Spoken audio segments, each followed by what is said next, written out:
Welcome once again, my fellow manipulators of digital fate. I'm Richie, this is Capricorn, and today we got the first batch, the first half of the big score subset of cards within the Outlaws of Thunder Junction set. Now, I want to take a second before we get to the new spoilers to just very briefly run you guys down on what exactly the big score is. There seems to be a little bit of confusion among the community on exactly what this is and where it's legal and all that good stuff. So, very quickly, last year we got March of the Machine, and they did an epilogue set called March of the Machine, the Aftermath. And the idea was it is a smaller set, 30 to 50 cards, of extra rares and uncommons that are meant to sort of serve story-wise as the what comes after the set. An epilogue. Now, functionally, they were meant to inject like new energy, new cards into the standard format moving into the summer where we normally don't get a standard set release. Normally we get something like Lord of the Rings or Modern Horizons. So it was meant to sort of help bridge that gap for standard just a little bit more, hold us over until we get our next standard set finally in September. It's the time of the year where we go the longest amount of time without a standard set release.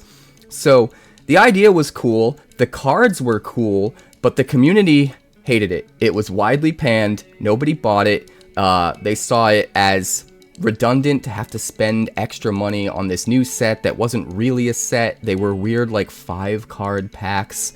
Everybody hated it. So they already had the idea to do an Aftermath style epilogue set for Outlaws of Thunder Junction, and now they had to figure out something to do with those cards. So that's why they took what was supposed to be an epilogue set for Outlaws of Thunder Junction called The Big Score, and instead of keeping it a separate release because everybody hated that, they're folding these cards into the main set. Now, in order to make it a little bit more realistic and not have too many cards, they had to choose their favorite 30 out of the 50 that they originally had for the epilogue set and scrap the other 20. We might see those again someday reworked. Who knows? We might never know. But their favorite 30 got reworked and added into the base set as a bonus sheet. They're all mythics now instead of rares and uncommons. And a lot of the cards that they kept, especially the ones that were uncommons before, had to be reworked to reflect the mythic rare rarity and be way more powerful. So that part of it's pretty interesting, and I think there's a better chance that these cards could be broken. They're probably more untested than your normal cards because of having to change that deeper into developing the cards. So that's kind of interesting, but they should appear close to the mythic rarity. I believe it was stated that they're about the same rarity as a normal mythic. If for every 5 times that you would get any normal mythic in a pack, any specific normal mythic in a pack, you would get 4 times you would get a specific big score mythic. So it's slightly more rare, but roughly around the same rarity. And so these will be standard legal. This is the first time we've ever had a bonus sheet that is standard legal in a set, as far as I can remember. If that's not the case, let me know in the comments, but I'm pretty sure this is the first time we've ever gotten a standard legal bonus sheet. And yeah, these cards are wild. So we're going to start with a few that were spoiled already at the premiere event a few weeks ago. And then we're going to work our way towards the juicy stuff. And I'm going to try to get through that stuff quick so that we can get to the new stuff. First up here we have Transmutation Font. 5 mana for an artifact. Can tap to make either a blood token, clue token, or food token.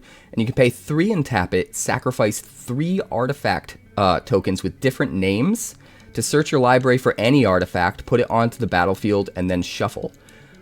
This is kinda cool. It tutors for any artifact, right? You can find a portal to Phyrexia and just put it on the battlefield for free. But at the same time, you have to basically spend the same amount of money, or the same amount of mana, rather, money. Losing my mind, guys. There have been a lot of spoilers lately, and it's melting my brain.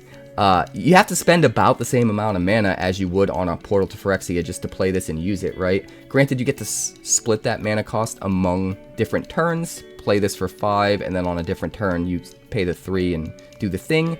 But you also have to, like, have 3 different tokens to sacrifice, and you have to take 2 turns off from doing other things. I think it's just a little too expensive. I think if the mana costs were reversed and it was 3 to play it and 5 to activate it, it would be a lot better. But as it stands, I think it just comes out too late. It eats up a very important turn. You can't afford to lose the tempo. So I don't think this one's going to be very good, but it's still a pretty cool card with a cool ability. I mean, being able to just fetch a Portal to Phyrexia is not nothing. Next up, we have Vaultborn Tyrant, 2 green and 5 for a 6/6 dinosaur with Trample. When it or another creature with power 4 or greater enters the battlefield, you gain 3 life and draw a card. And then when it dies, it creates a token copy of itself. That's an artifact in addition to its other types. So basically, when you play it, you draw a card and gain 3. When they kill it, it makes another copy of itself, so you also draw a card and gain 3. And then you still have the 6/6 Trampler, and you still have the ability. So it's a ton of value. Like, even if you never play another creature, it's a ton of value, but I'm assuming you're playing this in a deck that's chock full of other power 4 or greater creatures, and you can just get even more value off this. It kind of reminds me of the Great Henge in that way. It doesn't get a cost reduction. That's the big downside to this card. There's no way to get it out quicker. But, I mean, in ramp decks, this could work. You could do a lot worse than this at the top end for 7 mana, so I mean, possibly. I don't know if it takes the slot of Atraxa, but it is a pretty good card if you can manage to get to a point where you have the 7 mana, you know? Next up, we have Oltec Matterweaver, 1 white and 2 for a 2/4 human artificer. Whenever you cast a creature spell, you choose one. You either make a 1/1 artifact creature token, or create a token that's a copy of any artifact token you control. So what makes this guy so good is the fact that it triggers on any creature spell at all that was cast, and it's not limited to once a turn. Normally, these types of effects, at least lately, that we've been getting, they're limited to once a turn, and it kind of nerfs them, right? This one isn't. Every single creature creature spell you play is going to trigger this. So, at the very least, you can make a 1/1. But if you have even better artifact tokens out, you can copy them. You can copy your clue tokens, you can copy your map tokens if that's what you want. But more importantly, you can play something like Thousand Moon Smithy, which when it comes into play makes a huge artifact creature token that you can then copy with the Oltec Matterweaver every single time you cast a creature, which can be bananas. And when you add into the fact that it's a 2/4 body, they can't kill it with Lightning Helix, they can't kill it with Cut Down, it's decently resilient for 3 mana. It's actually a nice little card here. I'm not 100% sure where this sees play, but it does a lot. It does a lot, so there's got to be something, right? Let me know in the comments if you can think of a specific deck you'd really like to use this in, because I'm curious. The potential's there for sure. And next up, we have Sword of Wealth and Power, 3 mana for an artifact equipment. Equipped creature gets +2/+2 and has protection from instants and from sorceries. That means 0 targeted removal, unless it's in the form of like an enchantment or something like that, can hit the creature, which is absurdly awesome. It's not limited to colors like the other swords. This is a essentially colorless sword, which is kind of bananas, and I think it's the start of a new cycle, because the old swords combined 2 colors for their cycle, and we got the last one already, and now this one has 2 specific card types, so it makes me wonder if this is the start of a new cycle, and that the swords from here on out moving forward are going to give protection from 2 different card types, and that we'll see more of these swords, these colorless swords, which is really interesting. But it equips for 2, and the 2 abilities that it gives is whenever equipped creature deals combat damage to a player, you make a treasure token, and when you next cast an instant or sorcery spell this turn, you get to copy that spell and choose new targets for the copies. So a lot of value here. Very, very good at protecting your board. It's almost hexproof. Not quite, you know. Enchantments that exile, white enchantments, and creatures and stuff that exile, like Brutal Cathar, they can still hit. But most of the removal suite that your opponent is using is probably not going to be able to deal with the creature that this is equipped to. And even if they do, you can then just equip this to another creature. So a lot of power here. Again, not 100% sure exactly what deck wants it. At the very least, maybe it's a sideboard card so that if you're up against a lot of targeted removal, you can bring it in and just push through it. We'll have to wait and see. And then the last of the older cards, Nexus of Becoming. 6 mana for an artifact. At the beginning of combat on your turn, you draw a card. And then you may exile an artifact or creature card from your hand. If you do, create a token that's a copy of the exiled card. Except it's a 3/3 golem artifact creature in addition to its other types. So any artifact or creature at all comes down for free just as a 3/3. And you draw a card.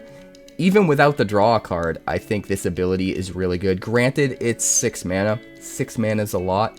Kind of reminds me of Chimmel a little bit.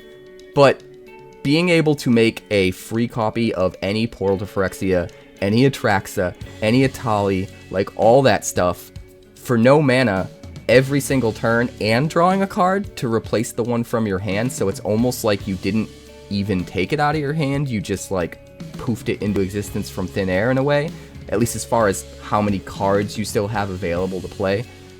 Kinda wild. I kinda love this. I don't know exactly where it goes. It is kind of expensive, maybe in the ramp decks, but then those are using a lot of their card slots on ramp cards that you can't use to fuel this, so I don't know, it's kind of tricky, but there definitely has to be a home for this, right? Because it's super powerful. And then we have the first of 3 reprints that are really important reprints. The first here is Torpor Orb. Torpor Orb. Say it 3 times fast. 2 mana for an artifact. Creatures entering the battlefield don't cause abilities to trigger. Now, we already got the Thrall that does this in white, but that's very limited to white, right? What's important about Torpor Orb here is it's colorless. You can play it in any deck. It's a really good sideboard card. If you're really worried about ETBs, you can side this in and just kill them all.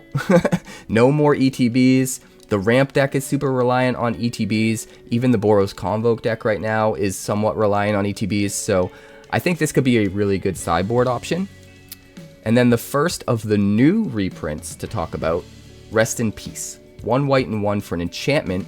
When it enters the battlefield, you exile all graveyards, and then if a card or token will be put into a graveyard from anywhere, exile it instead.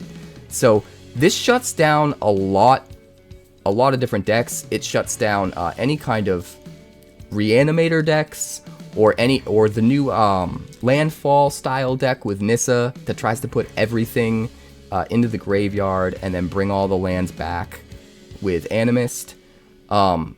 This will nerf those to high hell, but it also, I think the worst hit is the Insidious Root deck, which is huge, really good, and very popular among the budget-friendly crowd that's trying to rank up on Arena. That deck in particular gets completely demolished by this card because not only do you take away all their gas, but you literally make it so that for the rest of the game, unless they get rid of Rest in Peace, like they can't even trigger their Insidious Roots, which is kind of crazy. So, kind of bummed this exists because I like that deck, but at the same time, I guess let's keep the meta balanced, right? Cool looking art here too for the alt art. I like it a lot. And then next up we have Grand Abolisher. Why can't I talk today? I guess it's because I'm tired because I've been spitting out way too many spoiler videos and it's burning me out. But anyway, Grand Abolisher. 2 white for a 2/2 human cleric. During your turn, your opponents can't cast spells or activate abilities of artifacts, creatures, or enchantments. This is just good in general. You want to play this if you just want to make sure you can do the thing you want to do and your opponents can't ruin your fun, right? They can't use instant speed removal. They can't use counter spells. They can't mess with what you're trying to do. And that helps in a deck with this new mount mechanic with saddling, because if you want to be able to saddle your creatures and then, you know, after you tap your dude to saddle your creatures, they just respond by killing the creature that you saddled, the mount. It's like they double whammied you because they made you waste tapping your creature as well so that it can't swing in. And this helps you kind of mitigate that a bit, makes it so that you can safely mount, you know, saddle your mounts and not have to worry about anyone messing with your tempo. But also, this could be really, really insane in some kind of a new control prison style deck with High Noon specifically.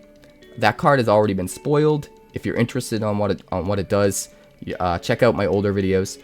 But High Noon basically makes it so that they can only play one spell a turn, which the one upside to that is they can cast something on their turn and then cast something at instant speed on your turn as well. So they can still cast 2 things every turn cycle as long as they have instant speed stuff.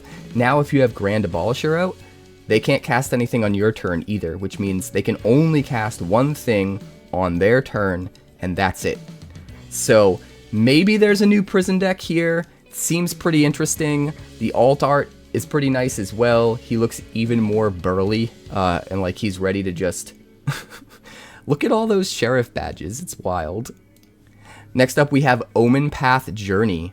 This is the first brand new card that we saw today. 1 green and 3 for an enchantment. When it enters the battlefield, you search your library for up to 5 land cards that have different names, exile them, and then shuffle. And then at the beginning of your end step, you choose a card at random exiled with Omen Path Journey, put it onto the battlefield tapped. Couple of important things I want to note about this real quick. First of all, it grabs any land. It doesn't have to be a basic, it doesn't have to have a basic type, any land at all, which means in older formats where there are some busted lands, you can use this to get some pretty wacky, crazy stuff into play. Field of the Dead or God, Merit Lage, don't even get me started. But yeah, that's a thing. But there's some other value to be had here that I think is really easy to overlook. If you're pulling 5 lands out of your deck, it means that you're reducing the consistency of lands in your deck and making it that much more likely that you're going to draw gas instead of lands. You're thinning out your deck. So that's important. You know, you're more likely to draw gas over the next however many turns while still getting a land into play no matter what. And that land doesn't count as your land drop. It can give you free landfall triggers and you can still play your land for the turn. So there is a lot of potential value here if you have the right deck to support it and things line up correctly. It's really interesting. It's one of those cards though that I think is probably not necessarily meant for standard and might be more meant for older formats. I definitely think it's way better in conjunction with some of the older, more busted lands than it is in standard. But who knows, maybe there's a standard use for this. Let me know in the comments. But I'm tired, guys. I need some coffee. It's time for a coffee break. Now, while I'm getting some coffee, I'm going to use this as an opportunity to go over one last rare that we missed that isn't a part of the big score, but's a part of the base set, and that's Dust Animus. This is a 2/3 flying spirit for 1 white and 1. If you control 5 or more untapped lands, it enters the battlefield with 2 +1/+1 counters and a lifelink counter on it, and then it plots for 1 white and 1. So the obvious way to use this is to just plot it early, wait until turn 5, and then play it for 0 while all of your lands are untapped. But even just a 2/3 flyer for 2 that, if you draw it later in the game, is much better than just a 2/3 flyer for 2, is pretty good in and of itself, so I really like this card. Nectar of the Gods. Nectar. Where were we?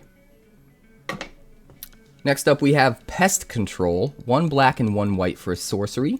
Destroy all non-land permanents with mana value 1 or less, and it cycles for 2.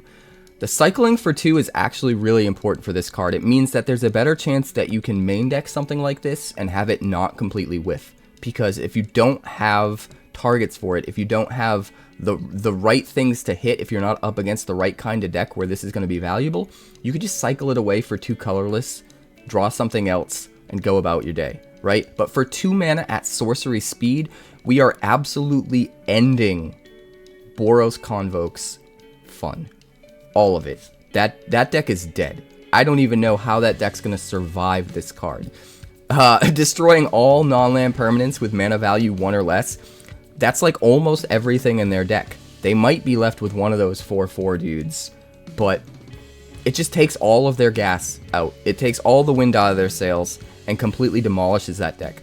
Not only that, but there are tons of tokens in Standard right now. Seems like every set is pushing a new token type, so we've got clues and maps and blood tokens and treasures, and we've just got all these tokens everywhere, and this just eats up all of the tokens, all of them. So there's a lot of versatility here. There's a lot of different things this can be used for to great effect, but the most important thing is definitely putting Boros Convoke in its place and just absolutely ripping that deck apart. And I'm very happy because that deck is annoying and I don't want anything to do with it. We've even got some alt art here which looks fantastic. I can't wait to just slam this on the board and imagine my opponent's face when it happens, because it's just glorious. And again, cycling for 2 so that if you're up against a deck where this isn't going to do anything, you can just get rid of it and dig for something else. Next up we have Esoteric Duplicator. 1 blue and 2 for an artifact clue, so it does count as a clue. You can pay 2 and sacrifice it to draw a card like any clue, but whenever you sacrifice Esoteric Duplicator or another artifact, you can pay an additional 2 mana.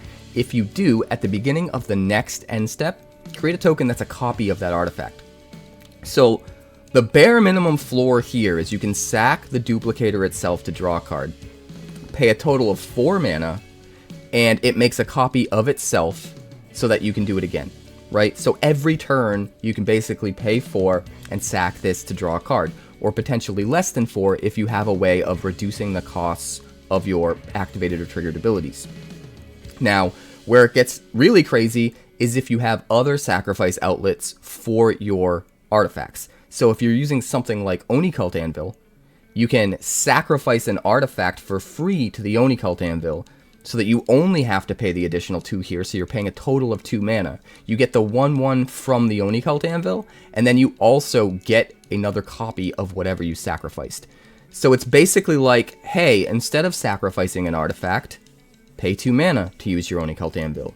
Except if any of those artifacts have enters the battlefield abilities or something that triggers when it dies or when it goes to the graveyard or whatever, you can get even more value because you are technically sacrificing something and then making a copy later. So that's really cool.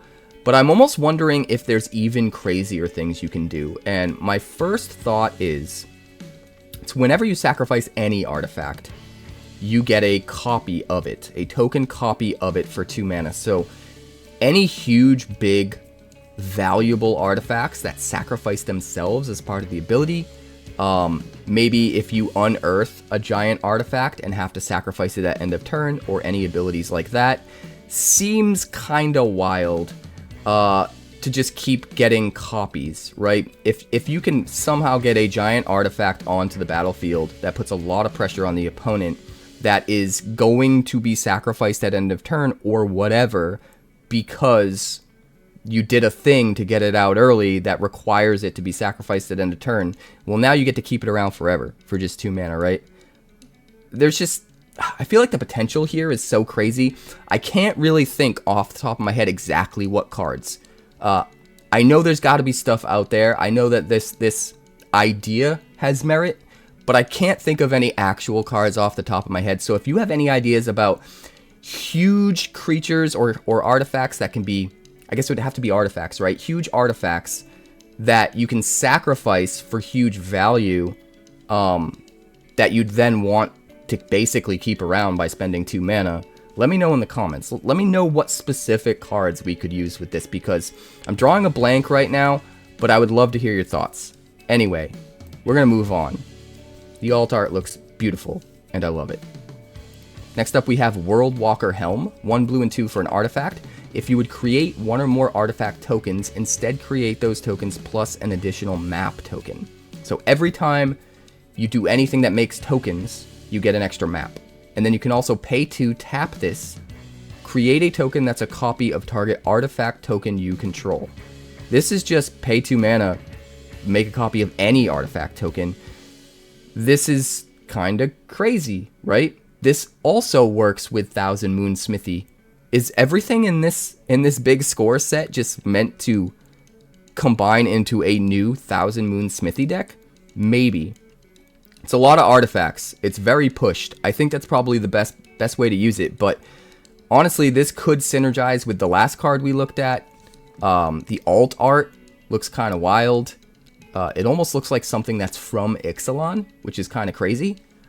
The potential, again, the potential is here for sure. And it can be used in similar ways, so maybe some of the stuff you're thinking of for that last card will work with this card too. You gotta let me know in the comments, because the potential's there, but man, we gotta get to the next card, which is Memory Vessel. Yeah, they brought back Memory Jar. They did it. 2 red and 3 for an artifact. It's not exactly Memory Jar, but close enough. Tap Exile Memory Vessel. Each player exiles the top 7 cards of their library. Until your next turn, players may play cards they exiled this way, and they can't play cards from their hand. Activate only as a sorcery. So, no matter what, at the very least, this shuts down their ability to play anything from their hand, which is hugely, hugely important. Granted, they get 7 cards to play from exile, but so do you.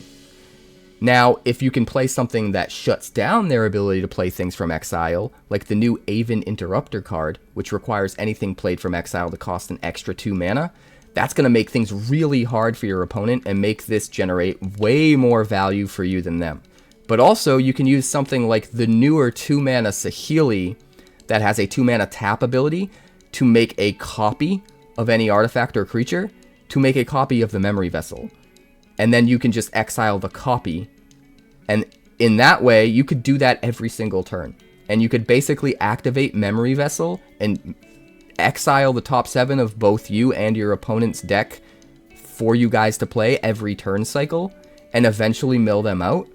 But then if you shut down their ability to play theirs, it's awesome. You can also use this with Rocco Street Chef, so that maybe you're not shutting down the ability for them to play their stuff, but every time they play anything for the rest of the game, you're going to get value off of it. You're going to get a +1/+1 counter and a free food token to sling around.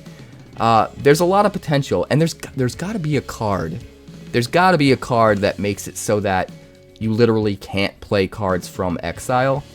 I don't remember what that card is, but if you remember what that card is, let me know in the comments, because I'm super interested in figuring that out, because obviously that would just be perfect. You could do some really busted shenanigans with this. Someone's gonna break this card, right? It's inevitable. Might as well be us.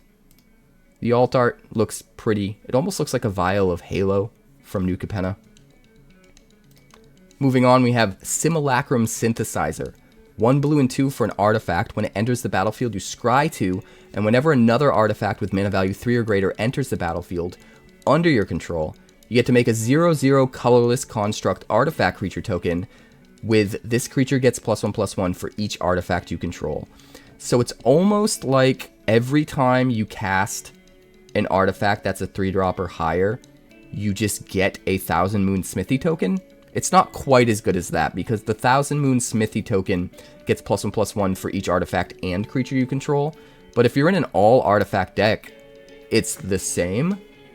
And even just playing this alongside Thousand Moon Smithy seems like it could be wild. The fact that it scries 2 when you play it, just cuz, is just extra value, and make sure that you can maybe scry into the thing you need to play to trigger it, which is nice. But I love that this just happens. Like, you don't have to pay any extra mana. You're not limited to once a turn. It's just every single time an artifact with mana value 3 or greater enters, you get a big dude. And the dudes get bigger and bigger off of each other. And it gets crazy. Again, another example of, like, it seems like all of these cards in the big score just want to be in one big deck together.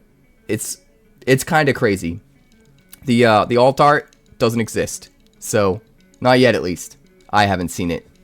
Move on to Legion Extruder. 1 red and 1 for an artifact. I kind of love this one. When it enters the battlefield, it deals 2 damage to any target, and then you can pay 2, tap it, sack another artifact to create a 3/3 colorless golem artifact creature token. So I love that this shocks when it comes into play, because this ability by itself is just a little too slow by itself to be worth it.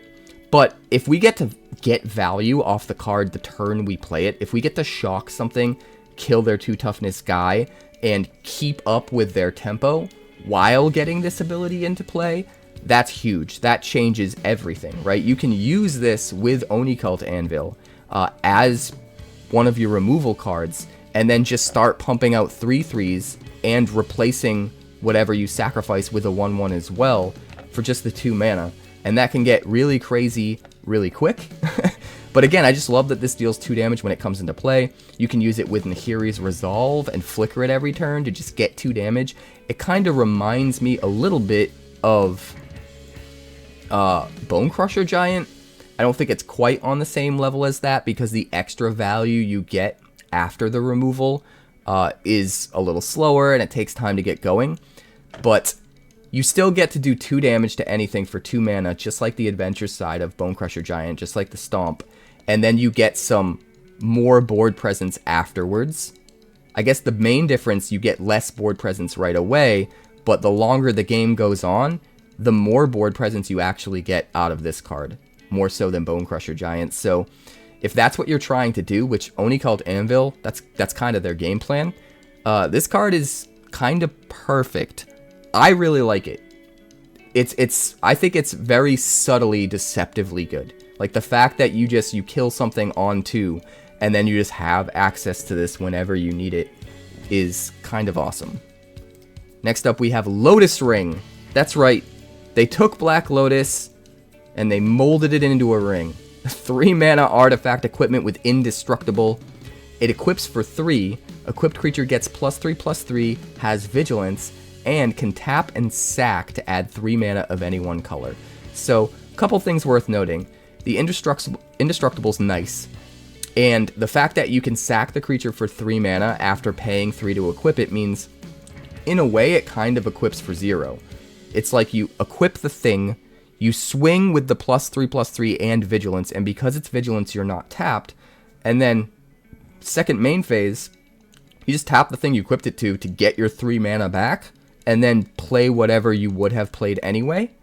And in doing so, you're also filtering, you're also fixing your colors, and maybe playing something you otherwise couldn't. So that's kind of the floor. And as the floor, I think the card is pretty good. It is very slow, so I don't know if it sees standard play, but the potential is there. And then the busted stuff you can do with this, with the right cards to support it. There's the one companion, I forget his name, but there's a companion in the colors of Boros that makes it so that your activated abilities only cost 1. That'll work for this so that you can equip it for just 1. There's tons of equipment support we've gotten over the last few years. A lot of cards that can reduce the cost of equipment costs or equip things for free. All of those are going to make this crazy, because if you have any way of just using mana to make a creature, you can just keep sacking the creature, equipping, and just keep doing it over and over, and generate a ton of mana, a ton of value. Clark Clan Ironworks loves this card, right?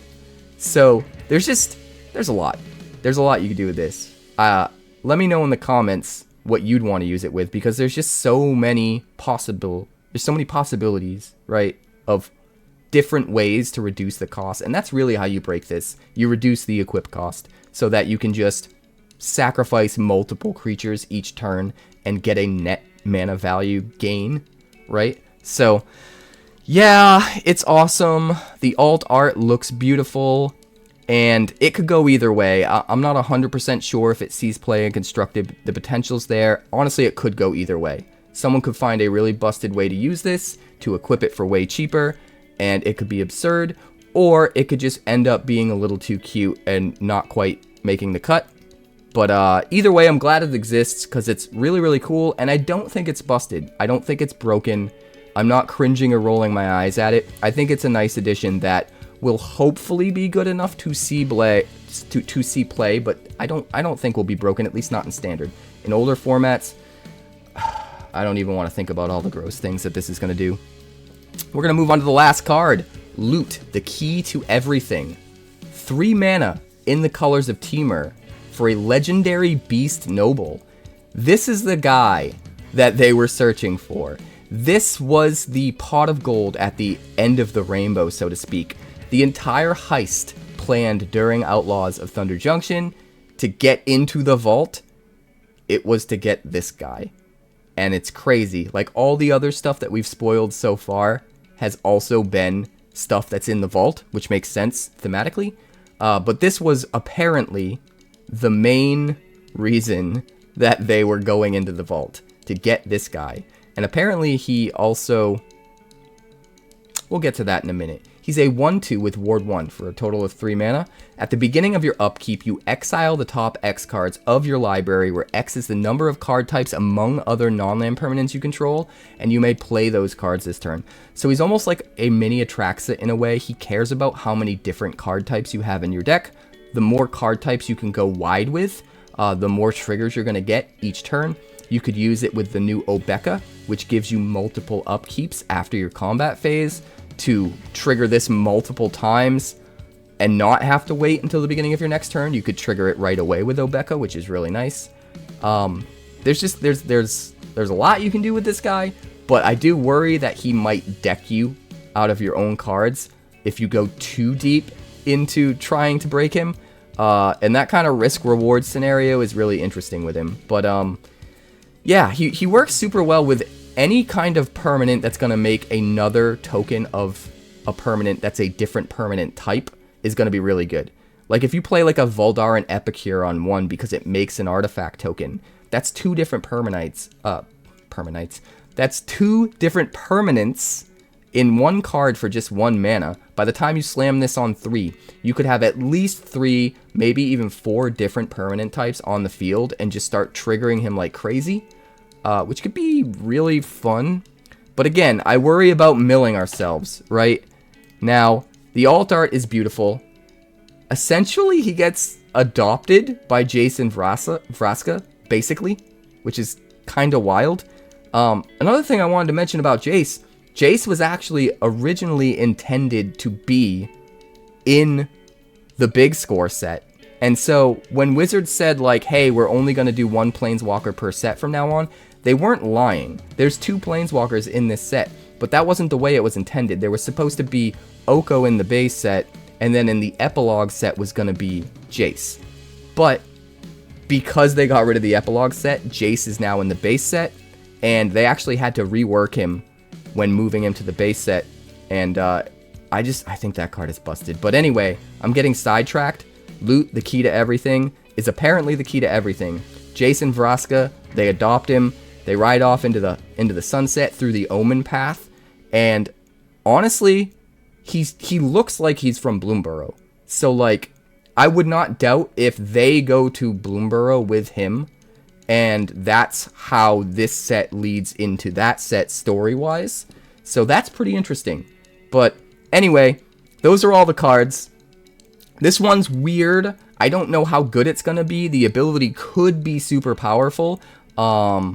But it's very risk-reward, right? So let me know in the comments how you feel about these cards so far. I've got the second half of this big score set, the rest of the cards coming in another video tomorrow, so look forward to that. There's so much on the way.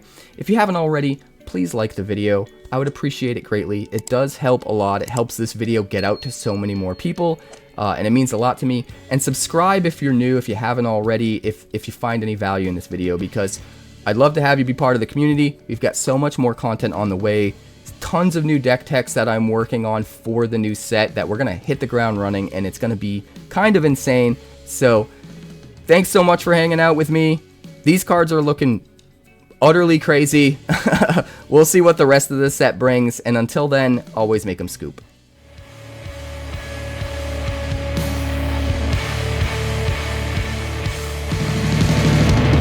Thanks so much for checking out my channel. I'd like to give a huge shout out to all of my patrons over at Patreon. Without you guys, this channel would not be possible, so honestly, thank you from the bottom of my heart for all of your contributions. If you haven't yet, like and subscribe. The more likes we get and the quicker we get them, the bigger this channel will grow and the faster it will grow. I'd love nothing more than this channel to become something very special for you guys, but it's entirely up to you how fast that happens. Also, if you'd like more deck techs, that's somewhere over there, and if you'd like to see what else the channel's been up to lately, that's somewhere up that way. Also, subscribe, circle below, do all the things.